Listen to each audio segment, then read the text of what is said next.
Aha, indi isə danışırıq uşaqlar elektrik rezonansı hadisəsindən. Ümumiyyətlə rezonans hadisəsi nədir? Əvvəlcə onu öyrənək.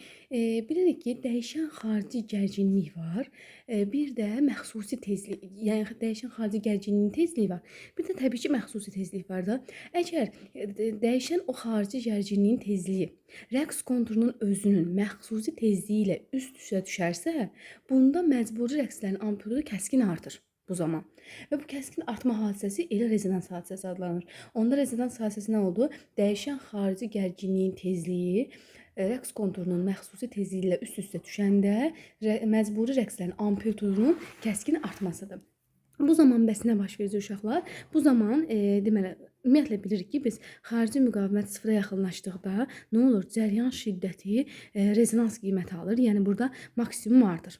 Cəryan şiddəti I maksimum sonsuzluğa qədər artır, düzdür? Və R artdıqda isə təbii ki, azalır da tam tərsi. Burada uşaqlar belə bir şey var. Rezonans halında əsas xüsusiyyəti ondan ibarətdir ki, yəni baxın, burada dəyişən gərginliyin tezliyi bərabər olur məxsusi tezliyə, daha doğrusu burada indi məxsusi tezlikdən söhbət getdi. Bir də adi nu bərabərdir, nu 0 şəklində də yaza bilərik uşaqlar. Yəni buradan nə görürəm? Mən görürəm ki, omega bölə omega 0 nisbəti, həmçinin nu bölə nu 0 nisbəti 1-ə bərabər olacaq rezonans şərti daxilində. Və orada bir dənə şey qeyd edək ki, sadəcə uşaqlar, rezonans hadisə halını olanda əgər bilirsiniz nə baş verir?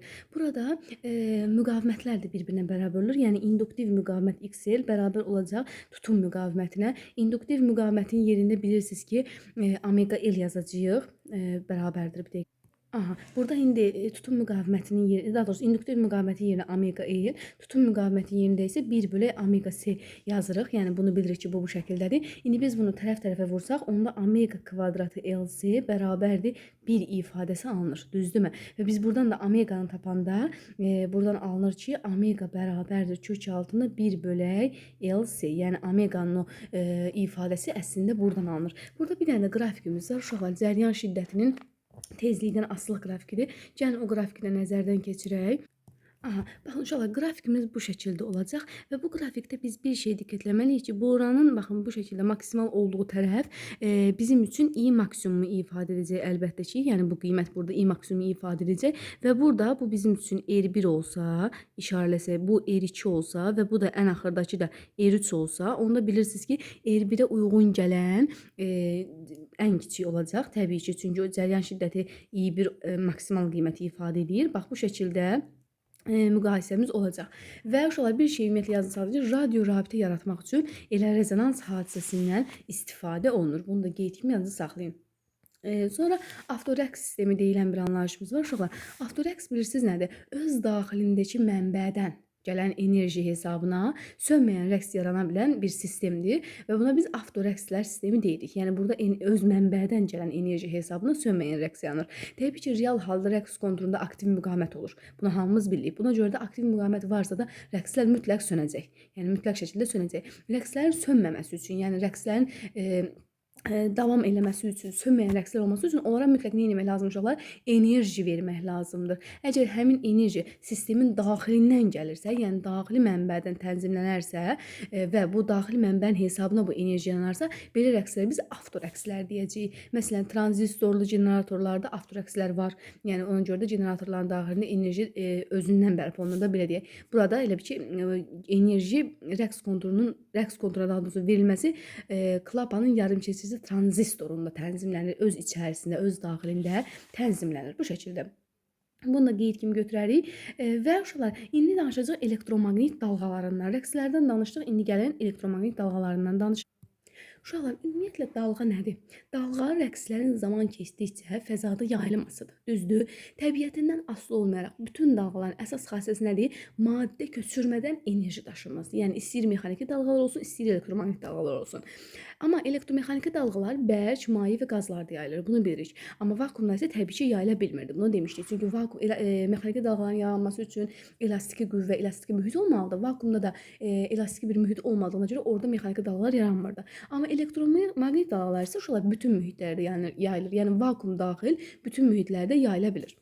və sürəti də işıq sürətinə bərabər olur. Elektromaqnit dalğaları ümumiyyətlə elektromaqnit rəqslərinin fəzada yayılmasıdır. Yaxşımı? Dəyişən elektrik və maqnit sahələri biri digərini yaratmaqla fəzada sonlu sürətlə, yəni işıq sürəti ilə yayılır. Bunu da qeyd kimi götürməliyik. Ümumiyyətlə uşaqlar bir şey bilməliyik ki, biz elektromaqnit dalğasında elektrik sahəsinin intensivliyi Y, maqnit sahəsinin induksiyası B, hər ikisi bir yerdə rəqsləri baş verir. Yəni elektrik sahəsinin intensivliyi ilə maqnit sahəsinin induksiya rəqsləri bir yerdə baş verir. Bu vektorlar da həmişə bir-birinə nə olacaq uşaqlar? Həm də dalğaların yayılma sürəti hamısı bir-birinə perpendikulyar istiqamətdə gedəcək. Ona görə də elektromaqnit dalğaları enə dalğalar hesab olunur bizim üçün. Gəlin indi onu nəzərdən keçirək. Yəni burada düşünürük ki, tutalım ki, uşaqlar, baxın belə yuxarı doğru gedən Y intensivliyi olsun, yəni Y oxu istiqamətində gedən. Fərz edək ki, bu bizim intensivliyin istiqamətidir. Ona 90 dərəcə bucaq altında sürətin istiqaməti olacaq. Yəni dalğanın yayılma sürətinin istiqaməti fərz edək ki, olacaq. Biz buna V deyək, sürətin istiqaməti deyək və ona da 90 dərəcə uşaqlar bilirsiniz də, ona 90 dərəcə olanda, yəni gəlin siz V-ni buradan yazaq, bu X oxudur. Ona 90 dərəcə biz bu şəkildə göstəririk də riyaziyyatdan bilirsiniz. Yəni Z hamısına 90 dərəcə olur. Aha, bu Z də bizim üçün olacaq B induksiyanın istiqaməti. Yəni fikir verirsinizsə, hamısı bir-birinə nə olur uşaqlar? Hamısı bir-birinə 90 dərəcə altında yerləşmiş olurlar. Yəni burada pi bölü 2-dir. Pi bölü 2, burada pi bölü 2-dir. Düzdürmü? Burada pi bölü 2-dir. Həmçinin burada uşaqlar pi bölü 2-dir. Yəni hər biri pi bölü 2-dir. O yanında saxlayın. Elektromaqnit dalğaları uşaqlar rəqs edən yüklər tərəfindən şüalandırılır. Bunu yanında saxlayın. Rəqs eləyən yüklər tərəfindən şüalandırılır. Bu yüklərin hərəkət sürəti zaman keçdikcə dəyişir. Yəni belə deyək də, zaman keçdikcə sürətin dəyişməsi bizə nə deyəcək uşaqlar? Əlbəttə ki, burada təcil yaranır. Deməli, onda elektromaqnit dalğaların yaranması üçün mütləq nə olmalıdır uşaqlar? Yüklü zərrəciyin təcilli hərəkəti olmalıdır. Yəni yükün təcili nə qədər çox olsa, bil ki, şüalanan dalğaların intensivliyi bir o qədər çox olar. Bunu qeyd kimi. Aha, biz deməli dedik ki, uşaqlar, elektromaqnit dalğaları nə olur? Yüklü zərrəciyin hərəkəti nəticəsində yaranır və bu yüklər hərəkət sürəti zaman keçsə dəyişməlidir. Yəni təcil almalıdır. Onda elektromaqnit dalğaların yaranması üçün mütləq vacib şərt odur ki, yüklü zərrəciklərin təcilli hərəkəti olmalıdır. Aha, bunu da qeyd elədik ki, burada mütləq təcilli hərəkət olmalıdır. Və təcil də bilin ki, nə qədər çox olsa, şüaların, dalğaların belirtdiyi intensivliyi bir o qədər çox olacaq. Elektromaqnit dalğaların ümumiyyətlə şüalandırmaq üçün açıq rəqs konturundan istifadə olunur. Buna biz Hertz vibratoru deyirik. Açıq rəqs konturunu almaq üçün də kondensatorun köynəklərindən belə deyək də səthinin sahəsini azalda bilərsən. Səthinin sahəsini azaldığında onlar bir-biri tədricən necə aralanır və eyni zamanda da sarıqazların sayını da azaltmaq lazımdır. Nəticədə düz naqil alınır ki, bu da açıq konturdur da belə deyək. Yəni sən burada azaldırsan, sahəni daha doğrusu azaldırsan və həmçinin də belə deyək də sarıqların sayını azaldırsan. Burada belə bir qeyd, bu adlanacaq bizim üçün açıq kontur. Burada belə bir qeydimiz də var uşaqlar. Müəyyən mühitdə elektromaqnit dalğasının sürətinin bir düsturu var və o düstur bizim üçün sabit bir düsturdur. Gəlin o düstura baxaq. Deməli, V bərabərdir uşaqlar. V bərabərdir. İşıq sürəti bölək kök altında epsilon mu. Bax, bizim belə bir ifadəmiz var. Yəni, bu nədir? Elektromaqnit dalğalarının, belə deyək, müəyyən mühitdə yayılmasıdır. Maxwell düsturu da deyirlər uşaqlar buna. İndi burada Y və mü nədir uşaqlar? Bilirsiniz də, uyğun olaraq dielektrik nüfuzluğu və maqnit nüfuzluğudur. Düzdür? Epsilon bilirsiniz ki, dielektrik nüfuzluğudur, mü də maqnit nüfuzluğudur. Və biz burada uşaqlar ona, yəni kök altında epsilon mü ifadəsinə biz hətta sındırma əmsalda deyirik. Yəni bərabərdir eynə. Sındırma əmsalına. Sındırma əmsalı haqqında indi gələcəkdə daha çox danışacağıq. Və onda bunu əvəz eləsək, V bərabərdir. Buradan ala bilərik ki, V bərabərdir S bölək E. Bax, bu şəkildə ifadəmiz alınır. Çox vaxt bu düsturdan istifadə olunur uşaqlar. Yəni, amma o sındırma əmsalının ifadəsini istəsə, mühitin dielektrik nüfuzluluğu ilə maqnit nüfuzluluğunun kök altı hasilinə bərabərdir. Yəni, sındırma əmsalının ifadəsi. Sındırma əmsalı bilirsiniz nəyə göstərir uşaqlar? Mühitin optik sıxlığını göstərir. Bu da yadınıza saxlayın. Hər hansı bir mühitin mütləq sındırma əmsalı adlanır və mühitin optik sıxlığını göstərir. Həmçinin onun mənası nədən ibarətdir? Mühitdəki sürətin vakuumdakı sürətdən nə qədər az olduğunu və yaxud da vakuumla mühitin sürətlərinin nə qədər fərqləndiyini göstərir. Özünüz görürsünüz, buradan n-i tapsam nəyə bərabər olacaq? N bərabərdir. Deməli alınacaq ki, c bölü v. Yəni işıq sürətinin mühitin sürətindən nə qədər çox olduğunu və yaxud da mühitin sürətinin işıq sürətindən nə qədər az olduğunu, yəni nə qədər fərqləndiyini göstərir də belə deyək. Aha, sonra uşaqlar burada bizim bir dənə ifadəmiz var. Sürətin özünün də bir ifadəsi var. Yəni sürət bir də bilirsiniz nəyə bərabərdir? V bərabərdir. Biz onu istəsək tezliklə də ifadə edə bilərik. V bərabərdir lambda bölək t. Yəni dalğa uzunluğu bölək period. Həmçinin bu da bərabərdir lambda n-ə. Yəni tezliyin yerində, daha doğrusu periodun yerində biz 1 bölü n yazsaq, yəni bir tezlik yazsaq, nu yazaq hətta. Bu bizim üçün sürətin başqa bir ifadəsidir. Bunu da yadınızda saxlayın. İndi bundan gələcəkdə əlbəttə ki, daha çox danışacağıq. Sadəcə bunları düstur kimi yadımızda indidən saxlamaq bizə məsləhətdir. Aha, yəni burada yerinə də qoya bilərik uşaqlar. Bəzi ifadələr alınacaq buradan. Baxın, bilirsiniz ki, sındırma əmsalını buradan tapsam n bərabərdir c bölü v-dir. O da bərabərdir. Baxın, burada əgər işıq sürəti deməli buna bərabər oldusa, daha doğrusu mühitin sürəti lambda newdursa, işıq sürəti c0 bərabərdir. C bərabər daha doğrusu lambda 0 new 0 olacaq. Yaxşımı? Yəni hamısının başlanğıc qiyməti olacaq da. İndi istəyirsiniz gəlin onu da aha, C də bərabər olacaq uşaqlar lambda 0, new 0 şəklində. Yəni onların başlanğıc qiymətinə də. Çünki C özü də bir sürətdir uşaqlar. Sürətlə eyni ifadələri təşkil edəcək. Sadəcə hamısının başlanğıc qiymətini göstərəcək də orada. İndi gəlin burada əvəzləmə aparaq. Onda sındırma əmsalı n nəyə bərabər idi? C bölü v-yə. C-nin yerində lambda 0, new 0 yazıram. V-nin yerində də lambda new. Bax, bu şəkildə məsələmizə baxa bilərsiniz. Buradan new'nun indeksinə 0 yazmaq əslində ehtiyac yoxdur. Tezlik çünki həmişə eyni qalır. Bir mühitdən başqa bir mühitə keçəndə tezlik dəyişmir. Lambda new şəklində olacaq. Amma new'lə ixtisar gedəndə buradan lambda 0 bölək lambda ifadəsini alırsan. Bu da sındırma əmsalının başqa bir ifadəsidir. İndi baxıram görüm qeydlərimdə başqa nəsə bir demədiyim bir şey qalıbmı? Yox. Əsas bu bilmək lazımdır ki, sadəcə bir şey bil ki, dalğa bir mühitdən başqa bir mühitə keçəndə onun tezliyi ilə periodu dəyişmir. Ona görə new'nun indeksinə 0 yazmaya ehtiyac yoxdur. Yəni burada da yazmışam, anlayasınız deyə, amma əslində 0 yazmaya ehtiyac yoxdur. Çünki bir mühitdən başqa bir mühitə gedəndə dalğa uzunluğu dəyişir, amma sıxlıq və period dəyişmir. Aha. Sonra uşaqlar burada bir dənə də qeydimizi götürək biz. Qeydimizdə belə bir şey var ki, əgər dalğanın yayılma istiqamətdən daha doğrusu deyək ki, bir-birindən delta s məsafədə duran iki nöqtə varsa, o nöqtələr arasında mən istəsəm fazalar fərqini tapa bilərəm. Necə tapacağam fazalar fərqini? Uşaqlar deməli fi bərabərdir 2pi delta s bölü lambda. Yəni lambda qədər məsafə, yəni dalğa uzunluğu qədər məsafədə uşaqlar 2pi qədər olur. Delta s də x. Yəni oradan tənasüblə də onu da tapa bilərsiniz. İndi burada bizim bir sıra anlayışlarımız var. Gəlin o anlayışları nəzərdən keçirir uşaqlar. Şüalanma seli və ya şüalanma gücü anlayışı var. Aha, şüalanma seli deyə bilərsiniz, şüalanma gücü də deyə bilərsiniz. Bu nəyə bərabərdir? Dalğanın yayılma istiqamətinə uşaqlar perpendikulyar qoyulan ixtiyari səthin sahəsindən vahid zamanda daşınan enerji miqdarıdır. Vahid zamanda nə qədər enerji keçibsə, o gücü, o seli göstərir. Onda biz yazacağıq ki, deməli uşaqlar yazacağıq ki, onda şüalanma seli ya da şüalanma gücü bərabərdir enerji bölək zaman. Yəni vahid zamanda keçən enerji. Bunu hətta biz uşaqlar P hərfi ilə işarə edə bilərik. Çünki güc də deyirik də buna. Vahidi onda nə olacaq? Gücün vahidi 1 watt deyil. 1 watt. O da təbii ki, bərabər olacaq uşaqlar. Buradan baxın. O da bərabərdir 1 joule bölək saniyədir da. Yəni istəsəz gəlin bir yazaq. Deməli buna baxsam 1 joule bölək saniyə. O da olacaq 1 watt. İndi əslində bilirsiniz də belə yazmaq düzgün yazılış olmur. Çünki düsturu ayrı yazmalısın, vahidi ayrı. Sadəcə mən burada asanlıq olsun deyə bu şəkildə göstərirəm. Deməli şüalanma seli bildim uşaqlar. Bir də var şüalanma selinin səth sıxlığı. Uşaqlar, şüalanma selinin səth sıxlığı nə olacaq? Bilirsiniz də, səth sıxlığı həmişə nə olur? Sahəyə nisbəti olur da. Yəni burada sən şüalanma seli f-ni ya da p-ni nə istəyirsiniz yazın. Sahəyə böləndə bu olacaq sənin üçün səth sıxlığı. O da bərabərdir. Əlbəttə ki, p-nin yerində enerji bölək zaman yazsam, bölək s, o da bərabərdir enerji bölək st olur. Bax, bu bizim üçün şüalanma selinin səth sıxlığı. Vahidin də istəsə nə olacaq? 1 joule bölək nəyə? Metr kvadratı vuraq saniyə olacaq da, düzdür. Joule bölək saniyə özü də watt olduğuna görə uşaqlar watt bölək metr kvadratı yaza bilərik. Hələ birinci düsturundan baxsam, elə güc bölək sahə olduğuna görə watt bölək metr kvadratı bizim olacaq vahidimiz.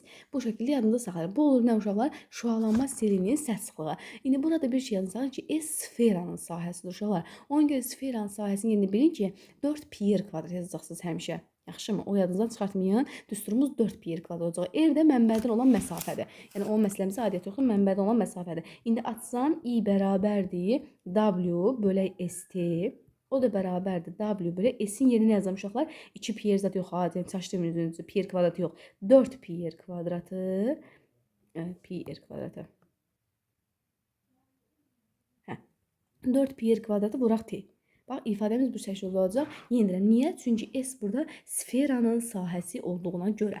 Aha, indi şüalanma selinin səth sıxlığında nə olacaqlar? Vahid zamanda, vahid cəhddən keçən elektromaqnit dalğasının enerjisini xarakterizə edəcək. Yəni, düsturdan görürük, vahid zamanda, vahid cəhddən keçən elektromaqnit enerjisini ifadə edəcək səth sıxlığı.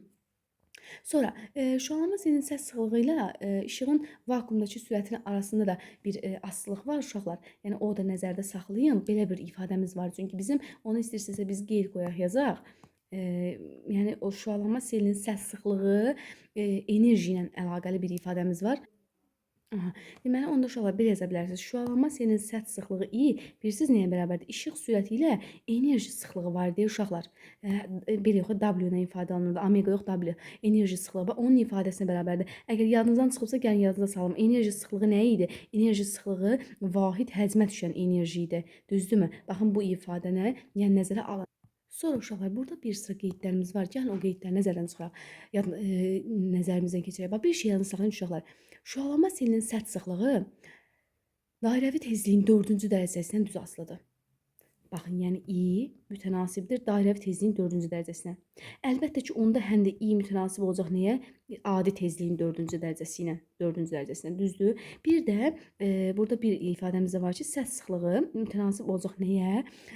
Məsafənin kvadratından tərs asılı. Bax, bunlar hazır uzun düsturlardan alınan məsələlərdir. Bunları yadınızda saxlayın hər zaman.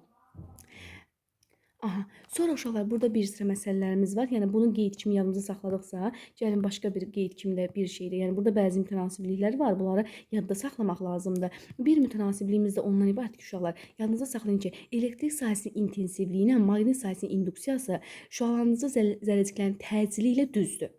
Təcil özü isə rəqs tezliyinin kvadratı ilə düz mütənasibdir. Yəni onda induksiya, intensivlik təcillə düz mütənasibdir. Təcil də uşaqlar dediyimiz kimi tezliyin kvadratı ilə ya da dairəvi tezliyin kvadratı ilə düz mütənasibdir. Onda belə çıxır ki, yəni kvadrat ilə düz mütənasib, intensivlik də tezliyin kvadratı ilə düz mütənasib olacaq da, düzdür? Bax, bu şəkildə bunları yadınızda saxlayın. Bundan başqa bir şey də deyə bilərəm ki, enerji sıxlığı da tezliyin 4-cü dərəcəsi ilə düz mütənasibdir. Yəni W da tezliyin 4-cü dərəcəsi ilə düz mütənasibdir, ya da dairəvi tezliyin 4-cü dərəcəsi ilə düz mütənasibdir. 4-cü dərəcə uşaqlar. Yanlış yazdım bura. 4-cü dərəcəsi ilə düz mütənasibdir. Bax, bunları da mütləq şəkildə yadınızda saxlayın. İndi burada belə bir şey var ki, uşaqlar, burada görürsən ki, əgər nu 4-cü dərəcə ilə düz mütənasibdirsə, nu'nun 4-cü dərəcəsinə düz mütənasibdirsə, onda dalğa uzunluğu ilə tərs mütənasib olacaq. Hə, uşaqlar, burada indi enerji sıxlığı tezliyin 4-cü dərəcəsinə düzdürsə, onda dalğa uzunluğunun 4-cü dərəcəsinə əlbəttə ki, tərs olacaq. Yaxşımı? Yəni burada özünüz yadınızda, özünüz olsa bilməlisiniz. Çünki tezliyi ilə dalğa uzunluğu tərs asılıdır. V bərabər lambda nüyə görə. Aha, indi burada başqa bir məsələmiz nədir uşaqlar? Başqa bir düsturumuz necə çıxır buradan? Enerji sıxlığı, güc daha doğrusu enerji sıxlığının sahəyə olan hasilinə bərabər olur. Buradan görürsünüz, güc çarpaz vuranda selin sıxlığa hasilidir. Düzdürmü? Yəni o ifadəni də nəzərimizə saxlayaq. Orada gətirib yerinə qoysam, məsələn, belə bir ifadə çıxır. Əslində yazmaq ehtiyacı var mı bilmirəm. Sadəcə yenə də buradan qeyd kimi yazaq ki biz. Deməli, güc bərabərdir. Sıxlıq vuraq. Gəlin belə qeyd edək. Deməli, güc P bərabərdir fiil yaza bilərsiniz. Yenə deyirəm, amma necə istəyirsinizsə də güc bərabərdir. Yəni hər iki şəkildə görə bilərsiniz. Səth sıxlığı deməli I vuraq S. Bu şəkildə ifadəmiz var. Buradan da i'ni saxlayıb sahənin yerinə yenə yadınızda saxlayın ki 4 pi r kvadrat yazılacaq sfera olduğuna görə. Bax, bu detayı qəti surətdə unutmayın. İndi uşaqlar, elektromaqnit dalğalarının bir sıra xassələri var. Onları deyəcəm sizə. Elektromaqnit dalğalarının xassələrindən biri odur ki, uşaqlar enerjiyə malikdir. Vakuumda sonsuz sürətlə yayılır və eninədir. Sıma və qayıtmaya məruz qalır. Bunlar bizim qaydalarımızdır. Elektromaqnit dalğaları keçirici naqillərə çatdıqda bir hissəsi udulur, onlarda sürətlər dəyişən elektrik cəryanı yaranır. Sürəti dəyişən elektrik cəryanı yaranır. Və bir də bir mühitdən digər mühitə keçəndə sürətlə dalğa uzunluğu dəyişəcək uşaqlar, amma rəqs tezliyi və periodu dəyişməyəcək. Bunu mütləq şəkildə yadınızda saxlayın. Tezliklə period qəti sürətdə dəyişmir, amma sürətlə dalğa uzunluğu əlbəttə ki dəyişəcək. Hər mühitin özünün sürəti var. Hər mühitin özünün dalğa uzunluğu var. Bu şəkildə. İndi elektromaqnit dalğalar şkalası deyilən bir şkala var uşaqlar. İstəyirəm mən o şkalaları sizə deyim. Burada yəni 7 dənə şkala olacaq. Uşaqlar elektromaqnit dalğalar şkalasında birinci olacaq uşaqlar alçaq tezlikli şüalar. Sonra ikinci gəlir uşaqlar radio dalğalar. Sonra infraqırmızı şüalar, daha sonra görünən işıq. Daha sonra uşaqlar ultrabənövşəyi şüalar, rentgen şüalar və qamma şüalar.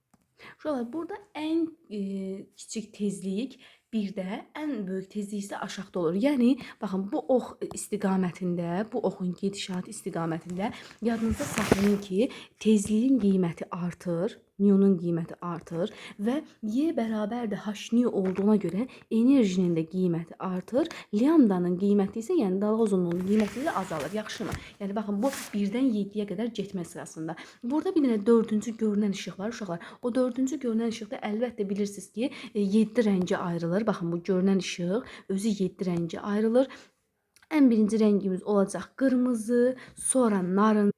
Baxın bu şəkildə göstərdim. Qırmızı, narıncı, sarı, yaşıl, mavi, göy bənövşə, yəni göy qurşağının rəngləri olacaqdır. Bunlar da görünən işıqdadır sadəcə.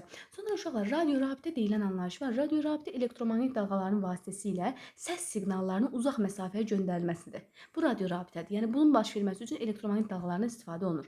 Radiolokasiya isə uşaqlar radio dalğalarının köməyi ilə obyektlərin yerini aşkar etmək üçün istifadə olunur. Yəni məsafəni dəqiq təyin etmək üçün radiolokasiyadan istifadə olunur. Səsin belə deyək də göndərilməsi hesabına burada məsafə dəqiq təyin olunur və radiolokasiyada obyektə qədər dəqiq məsafənin təyin olması VT/2 ifadəsilə təyin olunur. Bunu əvvəlki dərslərimizdən keçmişik. Ümid edirəm ki, yadımızdadır. Daha sonra uşaqlar var burada amplitud modullaşması. Amplitud modullaşması bilirsiniz nədir? Yüksək tezlikli rəqslərin səs tezliyi ilə dəyişdirilməsidir. Daha sonra var detektə etmə. Detektə etmə qəbul edicidə yüksək tezlikli modullaşmış rəqslərin və rəqslərdən daha doğrusu alçaq tezlikli rəqslərin ayrılmasıdır. Detektə etmə bu deməkdir. Deməli, qəbul edicidə nə edir uşaqlar? Yüksək tezlikli modullaşmış rəqslərdən alçaq tezlikli rəqsləri ayırır. Detektə etmənin bir tərəfli keçiriciliyə malik olduğunu da yadımıza saxlayaq. Yəni bunlar nəzəriyyə hissəsidir bunların. Və detektə etmədə daha doğrusu yəni bir tərəfli keçiriciyə malik qurğu tərəfindən təyin olunur da belə deyək. Və yaxud da burada biz danışıq edirik yarım keçirici dioddan və ya vakuum diodundan fərqi yoxdur. Bu detektor ola bilər. Yəni bizim üçün yarım keçirici diod və ya vakuum diod detektor ola bilər. Cəryan bir istiqamət taxır, çünki bu qurğularda əvvəldən bilirik və bu cəryan belə deyək də pulsasiya edən cəryanlar olurlar. Bunu da yadımızda saxlayaq. Sonra indi burada bir şəkil çəkəcəm uşaqlar. Bu şəklin üzərində bəzi deməli qurğuların iş prinsipini göstərəcəm sizə. Yəni bəzi qurğulardan ümumiyyətlə danışacağıq. Deməli uşaqlar burada birinci antenadır. Antenadır və antena elektromaqnit rəqslərini qəbul edir. İkinci isə dəyişən tutum kondensatordur. Yəni rəqs konturunda qəbul ediciləri müəyyən radiasiya ilə kökləmək üçündür. Üçüncü detektordur uşaqlar. Detektorlar bilirsiniz də dedik, yarım keçirici diod ola bilər, rəqslər detektə edir. Dördüncü sabit tutumlu kondensator pulsasiyadan cəryanı hesablamaq üçündür və beşinci burada uzadan danışandır, səs tezlikli cəryanın axması üçün istifadə olunur. İndi burada uşaqlar bəzi dalğalarımız var. Yəni o dalğalarda nəzərdən keçirək. Deməli uşaqlar burada yüksək tezlikli rəqslər, səs tezlikli rəqslər, modullaşmış rəqslər və pulsasiya edən rəqslərin görüntüsünü görürsünüz. Ümumiyyətlə yalnız saxlayın ki, elektromaqnit dalğası sürəti yayıldığı mühitin xassələrindən asılıdır. Yəni mühitdə xassilə necə olacaqsa sürət ona görə dəyişəcək. Amma dalğa uzunluğu da həmçinin. Amma tezlikdən asılı deyil, yəni uzunluq və tezlik belirtdikdə dalğanın uzunluq və tezliyindən asılı deyil. Sadəcə mühitin xüsusi xassələrindən asılıdır.